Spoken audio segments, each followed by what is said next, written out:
سلام به شما دوستان عزیزم، خیلی خوش اومدید. توی این ویدیو با هم دیگه می‌خوایم در مورد پادکست صحبت بکنیم. من یه حرفی دارم، میگم که توی دور زمانه‌ای که الان توش هستیم، پادکست نه تنها منسوخ نشده، بلکه به نظر من هر تولید کننده محتوا باید یه پادکست برای خودش داشته باشه. یعنی فرقی نمیکنه شما چی کار دارید میکنید توی سوشال میدیا، داری درس میدی، داری کلیپ طنز درست میکنی، داری مثلا مردم رو نصیحت میکنی، چی کار میکنی، فرقی نمیکنه. یک پادکست صرفاً صوتی هم باید در کنار هر حرکتی که داری انجام میدی داشته باشی. و بعدش که در مورد این صحبت کردم، در مورد موضوعات فنی پادکست صحبت میکنم و بعدش هم میگم که چطوری باید پادکست درست کردن رو به صورت کاملا حرفه‌ای یاد بگیریم. و اما دلایل من برای این داستان چیه؟ مهمترین بنفیت و مزیتی که پادکست به شما میده اینه که مخاطب وقت خیلی زیادی رو در اختیار شما میذاره. الان ران تایم پادکست ها چقدره؟ 20 دقیقه، نیم ساعت، 40 دقیقه، 1 ساعت. الان پادکست ها اینجوریه دیگه. شما پادکست کوتاه شنیدی تا الان؟ مثلا پادکست 2 دقیقه‌ای شنیدی؟ نه، اون یه وایسه. مثلا طرف تو کانال تلگرامش یه وایس 2 دقیقه‌ای میذاره، ملت گوش بدن ببینه چی میگه، یه خبری رو مثلا میخواد اعلام بکنه. پادکست ها الان زیر 20 دقیقه، نیم ساعت نیست. و فراموش نکنیم داریم در مورد دور زمانه‌ای صحبت میکنیم که توجه گرفتن از مخاطب بی نهایت سخت شده. مثلا توی اینستاگرام شما 10 ثانیه بخواید یک کلیپ درست بکنید، توجه مخاطب رو 10 ثانیه فقط بگیرید، باید کلی ژانگولر بازی از خودت در بیاری. اولش یه قلاب باشه، نمیدونم، بعدش یه حرکت مسخره انجام بدی، یه سوالی ایجاد بکنی، یه حرکتی بکنی. خیلی داستانای سختی داره. اما پادکست شما 20 دقیقه، نیم ساعت وقت مخاطبتو میگیری و طرف داره بهت گوش میده. حالا چرا اینطوریه؟ من فکر میکنم 2 تا دلیل داره. یکی این که پادکست مخاطب خاص خودشو داره. یعنی همه پادکست گوش کن نیستن، ولی پادکست گوش کنها پادکست گوش کن هستن. یعنی نیم ساعت وقت میذاره گوش میده ببینید چی میگی. دلیل دومش هم اینه که اونی که پادکست رو گوش میده اینطوری نیست که بره مثلا لپتاپشو باز بکنه، پادکست فلان، بعد همینجوری بشینه 2 ساعت زول بزنه به مانیتورش که عملاً هیچی هم نشون نمیده چون محتوا صوتیه. پادکست دیگه صوتیه، پلی میکنه میره به کاراش میرسه، پلی میکنه رانندگی میکنه، پلی میکنه تو خونه آشپزی میکنه. بنابراین اینکه مخاطب پادکست اینقدر وقت میذاره این 2 تا دلیل رو داره. فلذا ما با پلتفرمی طرف هستیم که مخاطبش به شدت وقت میذاره، میتونیم یک ارتباط خیلی عمیق رو با مخاطبمون برقرار بکنیم. تا حالا بهش فکر کرده بودین؟ این مزیت دوم دیگه، ارتباط کاملا عمیق با مخاطب. من توی 10 ثانیه ویدیو نمیتونم تو اینستاگرام با مخاطبم ارتباط برقرار بکنم. عمیق و اینا رو ولش کن، ارتباط سطحی هم نمیتونم برقرار بکنم. یه سلام بیام بکنم 5 ثانیهش رفته. من با خودم هم نمیتونم ارتباط برقرار بکنم توی اینستاگرام، چه برسه به مخاطب. ولی وقتی مخاطبت 20 دقیقه، نیم ساعت، 1 ساعت داره بهت گوش میده، با شخصیتت آشنا میشه، با کرکترت آشنا میشه، شاید اصلا بعضیا با تون صدای شما حال بکنن، بخوان صدای شما رو گوش بکنن. و این مزیتی است که پادکست به شما میده. مزیت سومی که فکر میکنم پادکست داره اینه که تنوع بالایی توی موضوعاتش وجود داره. چه تنوع بالایی؟ شما با دوستت در مورد چه چیزایی صحبت میکنی؟ هر چیزی.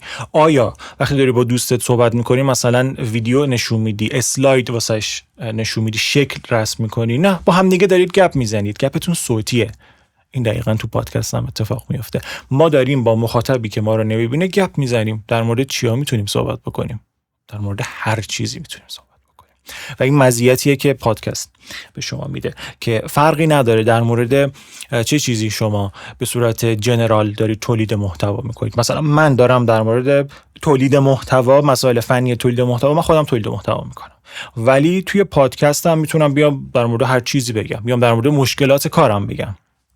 حالت درد و دلتوری داره، بیام در مورد سختی‌هاش بگم، در مورد اینکه چجوری شروع کردم بگم و مخاطبم میشینه راحت گوش میکنه و اون ارتباط عمیق عاطفیه، حالا عاطفی که نه، اون ارتباط عمیقه که مورد قبلی گفتم به مرور توی پادکستی که ران تایمش بالاست برقرار میشه. مزیت چهارمی که پادکست به شما میده اینه که شما رو به عنوان متخصص معرفی میکنه، چیزی که بقیه مخاطباتون نمیتونن انجام بدن. چرا؟ چون اونا احتمالاً پادکست ندارن، روی اینستاگرامن یا روی یوتیوبن. شما اولا یه پلتفرم اضافی رو برای خودتون تعریف کردید. حالا هر جایی طرف میتونه گوش کنه پادکستشو، میتونی تو کانال تلگرامت بذاری، میتونی کست باکس بذاری، میتونی مثلا توی اسپاتیفای یا هر سرویس دیگه میتونی پادکستاتو آپلود بکنی. وقتی یک پلتفرم اضافی رو شما داری نسبت به سایر رقبات و داری وقت بیشتری رو از مخاطبات کسب میکنی و میگیری و در مورد مثلا پشت صحنه های اون بیزینس، اون کسب و کار، مثلا چون شما میکاپ آرتیستی، مو چیز میکنی، بلد نیستم خیلی اصطلاحاتشو، سالن زیبایی داری و فکر کن یه پادکست هم در کنارش داشته باشی، خیلی قشنگ میشه نه؟ بشینی خاطراتتو بگی، بشینی مثلا اتفاقاتی که توی سالن زیبایی برات افتاده رو بگی، بهترین خاطراتت، بدترین خاطراتت، یه سری ترفندهایی رو بگی توی پادکستت که کسی معمولا بهش توجه نمیکنه.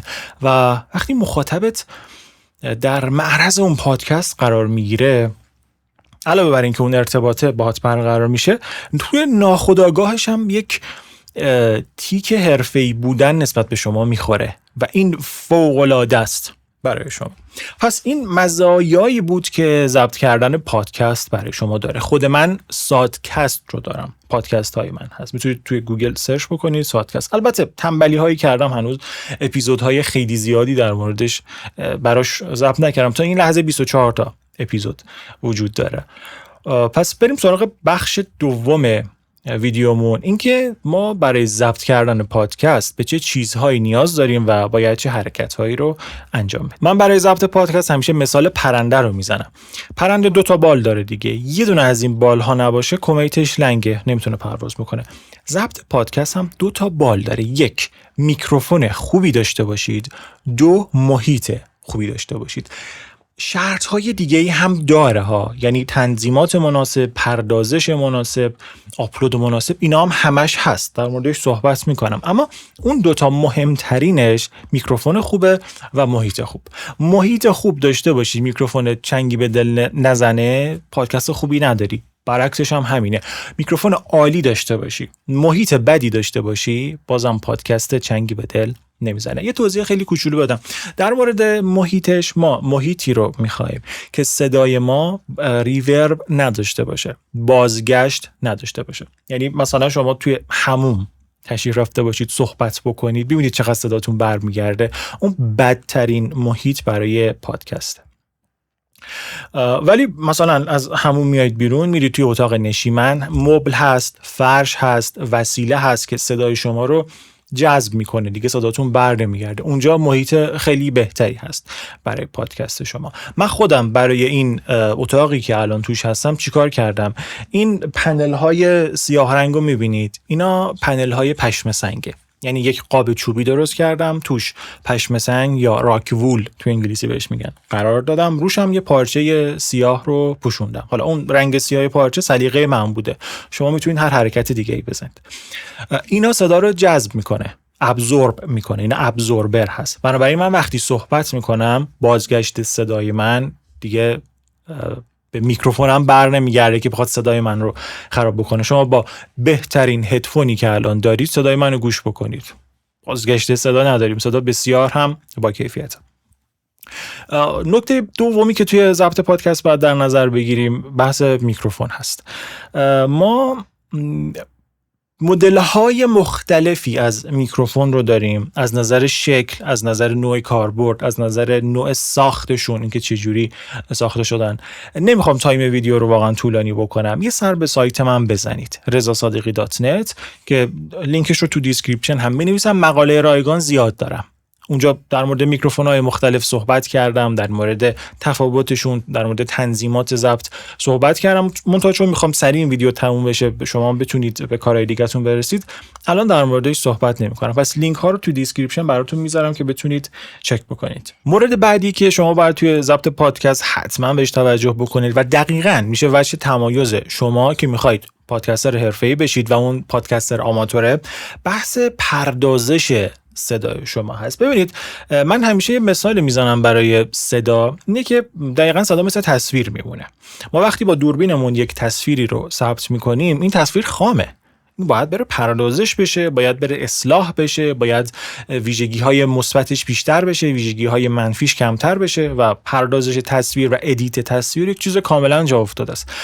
توی صدا هم به طریق اولا همین هست، منتها خیلی ها حواسشون نیست، یعنی اصلا نمیدونن که باید همچین داستانی اتفاق بیفته و وقتی صداشون رو ضبط میکنن این تازه شروع ماجراست. بعد اون صدا پردازش بشه، باید اشکالات اون صدا گرفته بشه، باید قسمت‌های بهتر و قشنگتر و فرکانس‌های بهتر اون صدا بیاد بالا، اون فرکانس بعدش بره پایین و اینا همش زیر مجموعه پردازش صدا قرار میگیره. حالا جلوتر بهتون میگم که برای پردازش صدا، برای کسایی که میخوان پول خرج بکنن و چیز خوب یاد بگیرن، برای اونها، برای اون دوستان بهشون میگم که باید چه حرکتی رو انجام بدن. اما اگه بخوام به طور کلی بگم که ما توی پردازش صدا چه حرکت‌های جنرال و کلی رو انجام میدیم، روی فرکانس ها کار میکنیم. بعضی از فرکانس ها باید حذف بشه، بعضی ها باید زیاد بشه.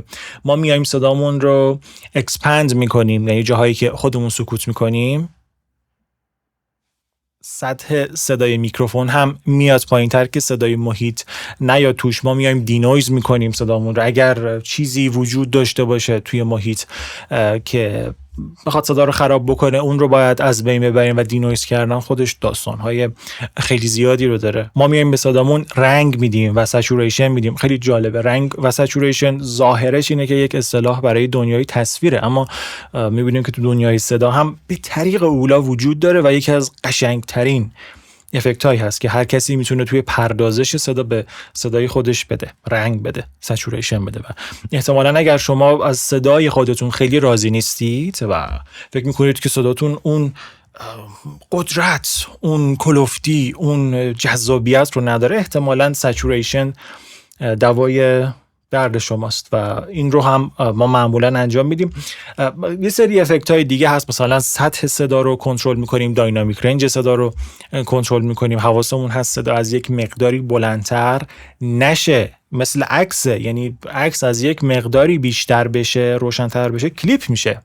صدا هم از یک مقداری بلندتر بشه، کلیپ میشه. صدا و تصویر خیلی شبیه همن، یعنی ما اکثر کارهایی که تو صدا انجام میدیم، توی تصویر انجام میدیم، توی صدا هم انجام میدیم و خیلی جذابه.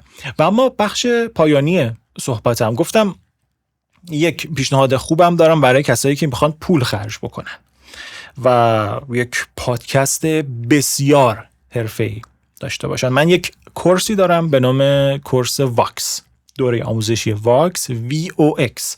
واکس توی لغت انگلیسی یعنی صدای انسان، یعنی وکال. توی کورس واکس اومدم چند تا علم مختلف رو با هم دیگه قاطی کردم. صدا سازی گفتم، پردازش صدا گفتم، یعنی مثلا رفتم میکس و مستر موسیقی رو یاد گرفتم، اون قسمت هاییش که مربوط به ضبط صدا و پادکست و تولید محتوا هست رو جدا کردم، قسمت های اضافیش که به درد ما نمیخوره رو ریختم دور، رفتم صدا سازی رو یاد گرفتم، کسایی که مجری هستن، کسایی که خواننده هستن چه چیزهایی رو یاد میگیرن، اون قسمت هایی که به درد ما خورده رو جدا کردم، بقیه رو ریختم دور، رفتم از دنیای فنی، از دنیای میکروفون ها، دنیای کارت صداها، پری امپ ها، تجهیزاتی که وجود داره، همه رو یاد گرفتم.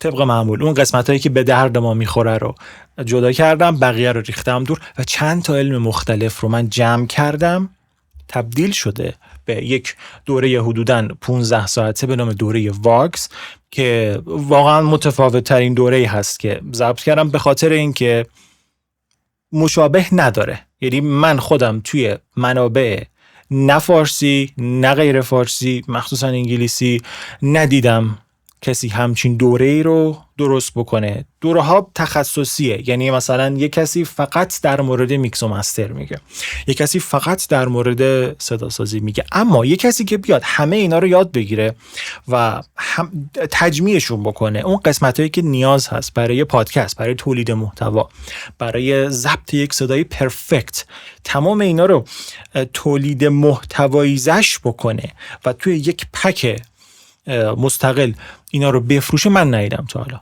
دوره واکس تنها چیزی هست که توی این زمینه وجود داره. لینکش رو تو دیسکریپشن برای شما میذارم، یه نگاهی بکنید، جالبه، سرفصلش رو بخونید، خیلی جالبه. پس جنبندی صحبتم اینه که پادکست درست کردن برای شما کلی مزیت داره و بتونم بگم بهترین مزیتش اینه که مخاطب با شما احساس قرابت بیشتری پیدا میکنه و وقت زیادی هم به شما اختصاص میده. این پرفکت ترین و بهترین چیزی هست که وجود داره. مخاطبش تعدادش کمتره اما به شدت وفادارتره. بعدش در مورد موضوعات فنی صحبت کردیم و بعدش هم دوره واکس رو به شما معرفی کردم. اگر سوالی دارید در خدمتتون هستم. موفق باشید.